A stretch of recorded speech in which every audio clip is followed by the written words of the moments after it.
O presidente Lula oficializou a indicação de Jorge Messias para o Supremo Tribunal Federal. E onde estão os nossos senadores? Mais uma vez vão deixar uma indicação do presidente Lula prosperar? Vão deixar mais uma vez um ministro que vai abusar deste parlamento ser aprovado?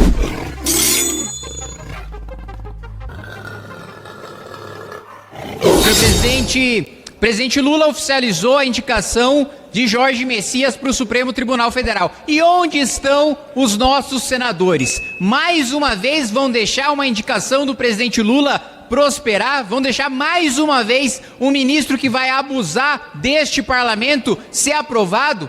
Metade dos senadores assinaram uma lista em favor do impeachment do ministro Alexandre de Moraes. Cadê essa metade de senadores? Se eles de fato votassem contra os abusos, eles teriam poder para barrar a indicação do presidente da República. Teriam poder de impor a humilhação de que Lula seria o primeiro presidente a indicar na nova República um nome para o Supremo que teria sido rejeitado. E aí me causa vergonha e indignação ver a entrevista do presidente do PL, Valdemar da Costa Neto, dizendo que Jorge Messias é, aspas, Lula fechado, PT fechado, mas um bom camarada que deve ser aprovado. Peraí, como é que uma pessoa consegue ser PT fechado, Lula fechado e um bom camarada ao mesmo tempo para alguém que se diz de direita?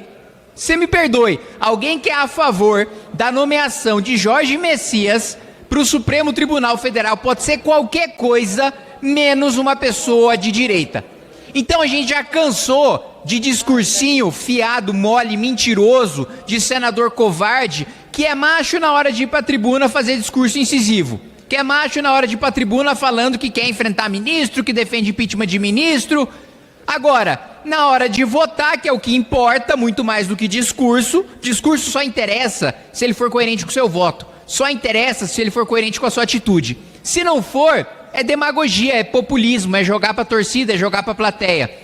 Então, não adianta nada dar discursinho bravo para fazer espetáculo na rede social sem ter o voto de fato concreto contra as indicações do Lula. Não adianta se dizer contra os abusos do Supremo e votar em Davi Alcolumbre, que sempre deixou muito claro que era contra e que é contra pautar qualquer pedido de impeachment contra o ministro do Supremo Tribunal Federal. Então, mais uma vez, o Lula vai deixar o Senado, e principalmente os senadores que se dizem de direita, de cócoras, e aceitar mais essa indicação de abuso. Amanhã, esses mesmos senadores, reféns da sua própria covardia, vão estar sendo responsabilizados e vão estar sendo perseguidos pelo Jorge Messias que eles próprios votaram. Da mesma maneira que senadores que se dizem de direita, que votaram no Dino, que votaram no Zanin, agora estão sendo perseguidos por ambos, vai acontecer a mesma coisa com o Messias. Então assim, pelo amor de Deus, senadores, vocês não querem fazer um enfrentamento com o Supremo? Aproveita essa eleição, não disputa e se aposenta. Obrigado, presidente. Requerimento de urgência número 3.839 de 2025. Requeremos, com base no artigo 155 do Regimento Interno, regime de urgência na apreciação do projeto de lei complementar número 104 de 2025, que altera a lei complementar número 214 de 16 de janeiro de 2025, incluindo a sardinha em conserva na lista de produtos da cesta básica, isentos de incidência da contribuição sobre bens e serviços e do imposto sobre bens e serviços. Como orienta a missão? Presidente, o partido Missão orienta não, porque, primeiro, nós acabamos de ter essa discussão na reforma tributária. Segundo, se a gente abre a porta para uma coisa, todos os outros vão querer a mesma. E terceiro e mais importante, diz a reforma tributária que quanto mais a gente colocar isenções de um lado, maior vai ser a alíquota do IVA depois. Então, não há redução de impostos. Na realidade, a gente está fazendo um ponto, não pagar, para que a alíquota de todo o resto seja maior. Então, a nossa orientação é não, presidente. Encerrada a votação. Presidente, oposição orienta sim. Sim, 272, não 18. Está aprovado o requerimento de urgência. Medida provisória número 1323 de 2025, que dispõe sobre a concessão do benefício de seguro-desemprego durante o período de defeso ao pescador profissional que exerce atividade pesqueira de forma artesanal. Como orienta o partido Missão. Presidente, a missão orienta não. O seguro-defeso é cheio de fraudes, a gente conhece muito bem a quantidade de falsificações que existem, e o governo Lula agora quer flexibilizar mais uma vez, quer desfazer mecanismos de fiscalização e controle, quer permitir mais uma vez que associações que historicamente permitiram falsificações, porque era um esquema muito simples. Você chegava na associação, pegava lá a suposta comprovação de que você é um pescador, recebia o seguro-defeso sem ser pescador, deixava uma parte de propina para a associação e recebia ilegalmente o benefício. E é essa porteira que está se abrindo de novo. Essa votação vai ficar marcada, os parlamentares que votarem favoravelmente, quando no futuro explodir esse escândalo, todos eles serão responsáveis, e é por isso que a missão vota não. A maioria orienta favorável ao direito dos pescadores de terem um trabalho digno, o reconhecimento do seu trabalho como fundamental para a alimentação do nosso país. E é fundamental também que esses trabalhadores que garantem o sustento, que garantem uma alimentação de qualidade, possam ter o seu direito reconhecido. E ao ter o seu direito reconhecido, eles também estão protegendo o meio ambiente. O governo, presidente, encaminha ao voto sim essa medida provisória. Eu não sei se todos lembram, fazia parte daquele pacote que foi encaminhado lá atrás do ajuste e, portanto, foi retirado, e hoje nós estamos votando uma medida essencial. Como orienta o partido Missão. Presidente, quem vota sim, vota a favor de fraude, vota a favor de roubo. O histórico das associações no seguro-defeso foi de falsificação. Foi de você pegar o dinheiro do seguro-defeso sem você ser pescador. O Partido dos Trabalhadores está colocando que nós queremos criminalizar a pesca. Não, vocês que estão querendo transformar benefício para pescador em crime. É isso que está acontecendo. O que a gente está discutindo aqui não é quanto que vai para o seguro-defeso, se vai mais, se vai menos, se mais gente recebe, se menos gente recebe. O que nós estamos discutindo aqui é a privatização da atividade que não pode ser privatizada, de fiscalização e controle sobre aqueles que vão receber o benefício. Foi isso que deu origem à fraude do INSS, mas a fraude também do próprio seguro-defeso, que sempre a CGU faz alertas. Então, a missão vota não.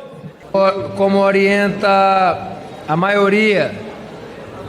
Senhor presidente, senhoras e senhores deputados, é inaceitável que uma profissão milenar, da qual todos nós conhecemos, a própria história cristã, deste papel preponderante, além de ser uma das alimentações que chegam nas casas com um baixo custo, nesse momento querer que os trabalhadores e trabalhadoras, as pescadoras, os pescadores, não tenham direito aos seus benefícios e muito menos uma orientação, quando nós reconhecemos que muitos deles e delas sequer sabem ler, sequer sabem pegar um computador e ali fazer um registro. Ora, se houve alguma corrupção no seguro-defeso, estamos aqui e a Polícia Federal e o presidente Lula para investigar, mas nós votamos sim. Projeto de lei número 4.768 de 2016, que dispõe sobre o ofício de profissional da dança, tendo pareceres. Passa-se à discussão. Estamos, de fato, numa noite memorável para o nosso país. Tivemos primeiro o projeto do reconhecimento da capoeira, deputada Benedita, que é uma honra, um orgulho para o nosso país. E agora nós temos um projeto de lei também fundamental, que também faz justiça para uma categoria, para profissionais da dança. Deputado Kim Kataguiri. Regulamentação do profissional de dança. E primeiro, por princípio, eu só defendo que haja regulamentação de profissões específicas no campo da saúde, com raríssimas exceções, porque, em regra, diz a nossa Constituição, deve ser livre o exercício de profissão, porque a gente não vive mais na era medieval, em que a gente tem corporações de ofício e precisa dar licença de uma corporação para exercer a nossa profissão. Bom, há restrições para o exercício da profissão, como todo projeto que regulamenta vem mais para trazer restrição para o profissional do que para trazer liberdade, segurança jurídica ou direitos.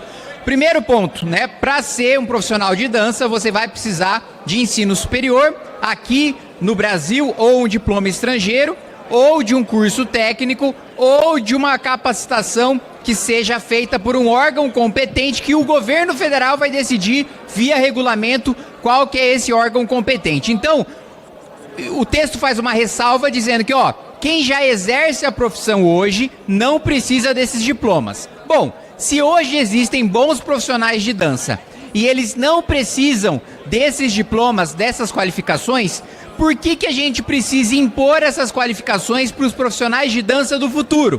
Reafirmo, o projeto ele é incoerente.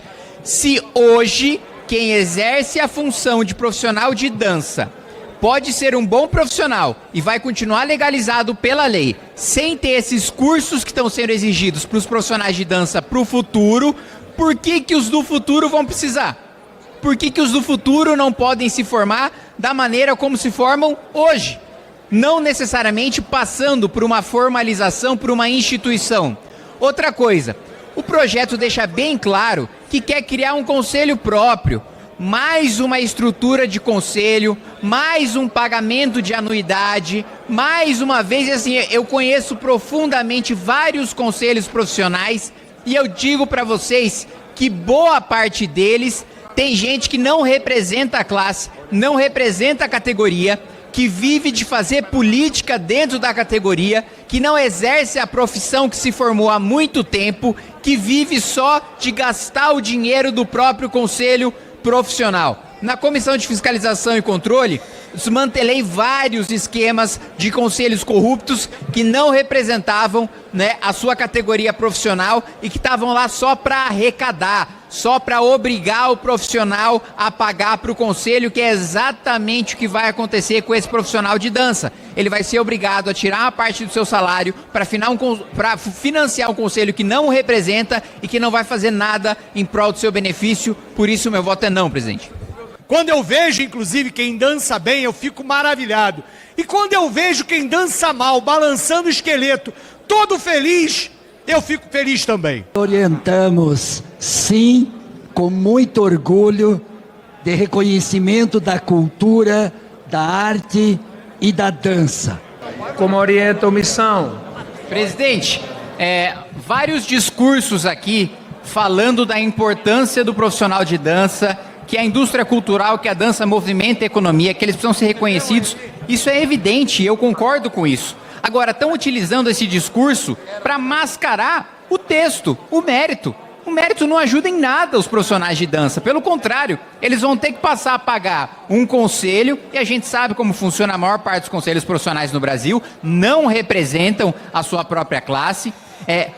Os profissionais de dança do futuro não vão poder ter a mesma formação dos atuais, eles vão precisar passar ou por um curso técnico, ou por ensino superior, ou de maneira mais perigosa, ser credenciados por alguém que o governo federal vai regulamentar, que nem o projeto coloca, e aquele profissional que não passou por esse processo formal vai estar impedido de atuar no mercado no futuro. Por isso que nós orientamos não.